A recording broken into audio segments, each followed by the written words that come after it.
অতিরিক্ত গরমের সময় আপনার যদি মন চায় ঠান্ডা জাতীয় কিছু খাইতা, তাইলে 7 আপ খেও খাইবা না, লেমন জুস খাইবা, লেবুর শরবত, যদি করো মধু থাকে মধু মিক্স করবা, অথবা চিনি মিশ্রণ করিয়া আপনারা 1 গ্লাস লেবুর শরবত খাইবা।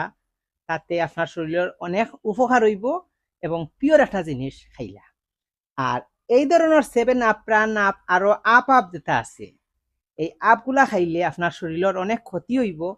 এবং এই আপগুলা যেগুলা মিশ্রণ আছে, এই বডিতে লেখা আছে কি কি কেমিক্যাল দেওয়া আছে, কত বাবার তাবিজ দয়া এটা করা আছে, সব কিছু লেখা আছে। আমি যদি এগুলা ব্যাখ্যা দিতে যাই বা কইতে যাইতে ভিডিওটা লম্বা হয়ে যাব, তাতে আপনার শরীরের অনেক ক্ষতি হইতে পারে। এই জন্য আপনারা বেশি করিয়া এই গরমের সময় লেবুর শরবত পান করবা, শরীরের অনেক উপকার হইব।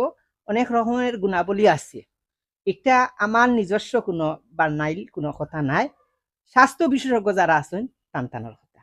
সবাই পালা তা বা ভিডিওটা শেয়ার করিয়া সবাই দেখার সুযোগ করে দিবা।